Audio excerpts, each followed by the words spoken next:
media, spectators, and protesters alike. New York City, as always, will be prepared. The NYPD and our entire public safety apparatus are always prepared. We are working closely with all of our partners to ensure everyone's safety tomorrow, and we are asking for the public's help as well in maintaining a safe, orderly environment that allows New Yorkers to continue their day-to-day lives with minimal interruption. And as always, neither dangerous nor criminal behavior will be tolerated. With that, I'd like to introduce the Mayor of the State of New York, Mayor Adams. Thank you. Thanks so much, Phil. This morning, when the police commissioner and I spoke on our morning briefing with the other team, we were clear that tomorrow is a day that's going to draw a great deal of attention to our city. And we know there are many questions around the movement of the city, and we want to make sure that we send a very clear and loud message. As the deputy mayor stated, New York City is always ready. We know that this is a city where our NYPD and other law enforcement entities must be prepared at any given moment for anything to happen in this city. To start, I want to make it clear, the commissioner has stated over and over again, there has been no specific credible threats to our city at this time. And all New Yorkers should go on with their regular activities. That means going to work, going to school. We're going to do our job as we always do. If you usually drive, we're stating take public transportation. It is easy to get around on public transportation because we expect some disruptions and additional traffic. There's a great deal of additional traffic that may come in the city, and there will be street closures near the courts and throughout the city. While there may be some rabble-rousers thinking about coming to our city tomorrow, our message is clear and simple. Control yourselves. New York City is our home, not a playground for your misplaced anger. We are the safest large city in America because we respect the rule of law in New York City. And although we have no specific threats, people like Marjorie Taylor Greene, who is known to spread misinformation and hate speech, she stated she's coming to town. While you're in town, be on your best behavior. As always, we will not allow violence or vandalism of any kind. And if one is caught participating in any act of violence, they will be arrested and held accountable, no matter who you are. And I want to, again, thank the police department, the commissioner, for their response and for the necessary preparation as we deal with this major historical potential event that would take place in the city. At this time, I'd like to introduce the police commissioner of the city of New York. Thank you, Mr. Mayor. Good afternoon, everyone. Thank you for being here.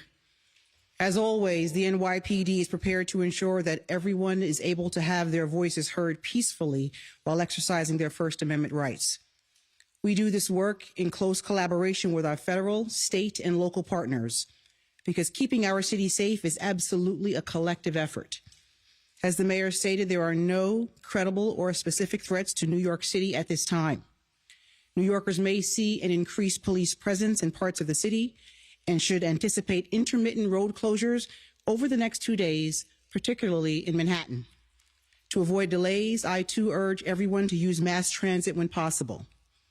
As I said, our job is to facilitate and safeguard the rights of people to express themselves and those going about their daily activities.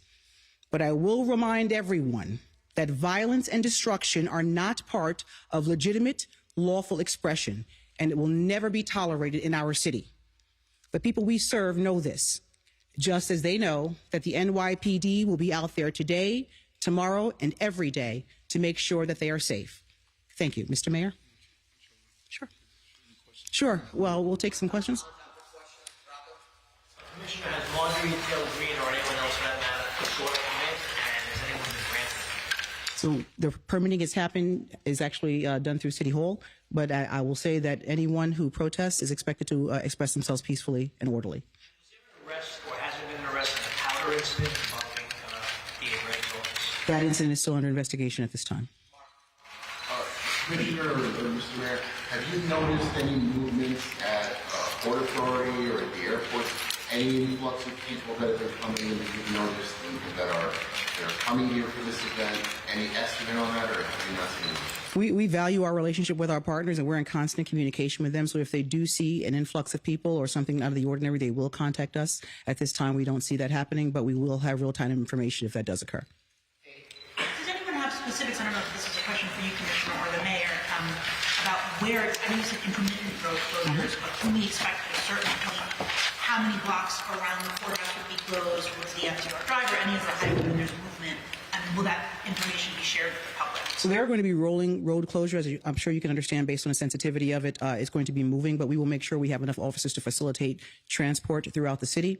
There is one area close to Trump Tower that will have a road that is closed just to facilitate his transport. But beyond that, there'll be rolling road closures intermittently through the city. We're trying to have minimal amount of intrusion into city life. I wanted to ask, what additional measures is the NYPD taking, not only to protect DA Bragg, but also other members of his office? We take any threats or concerns of our elected officials and anyone in the city very seriously. So we have provided some assistance in that regard, and we are investigating any threats that may be made to the DA or any of his staff. Will the Times Square gun-free zone be moved in and around courthouses?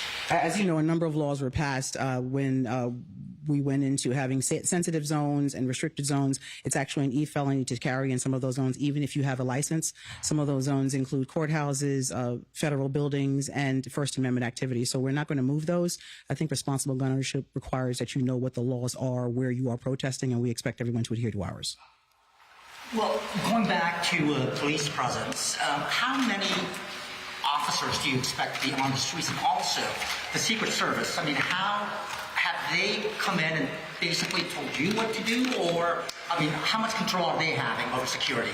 We work with the Secret Service all the time. These are our partners. I won't go into how many numbers of police officers will be on the street, but we will have enough to facilitate mobile units if we need to respond to anything. But this is a collaborative effort with our partners in the Secret Service. Commissioner,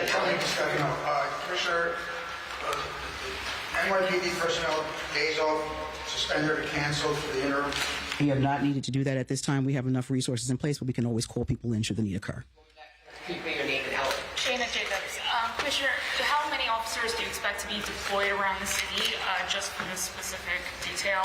And also, are you expecting or anticipating needing checkpoints for people on foot to get into the courthouse area and to protest outside of it? Well, I won't get into specific numbers of how many we will deploy to that area. If we find the need to institute checkpoints, we will do so.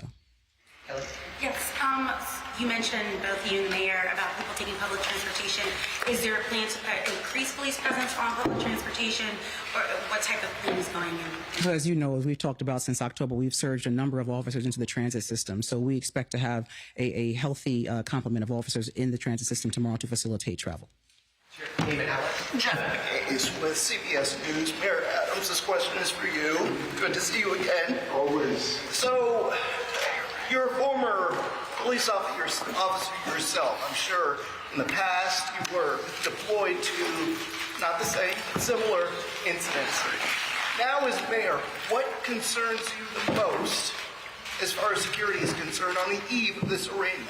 Well, again, as you indicated, serving in the department, I really have a lack of concern. I know how well the New York City Police Department is able to pivot and shift based on the circumstances that they are facing, and we are prepared. The police commissioner gave me a briefing. She understands that this is a unique situation, and the New York City Police Department is fully prepared with the coordination that Deputy Mayor Bank is doing with our other law enforcement entities. I have no concern at all around this.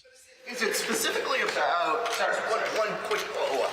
Is it specifically about politicians? You mentioned Marjorie Taylor Greene or the former president stirring things up? Well, you know, people stir stuff up all the time. But, you know, if you are prepared, you don't have to get prepared. And we are prepared. and the ability to shift the resources where they are needed, I think is extremely unique to this police department. We can manage several different things at one time in this department, and that's what we're doing. The police commissioner laid out a full plan with her executive team, and she's going to execute that plan based on the needs. Mayor, I'm over here. What do you make of the spectacle of this next 24 hours? The former president letting all of his supporters know when he's wheels up from Florida, when he's landing in LaGuardia, basically putting New York at center stage once again as something of an unprecedented spectacle from a legal standpoint. What do you make of all of that?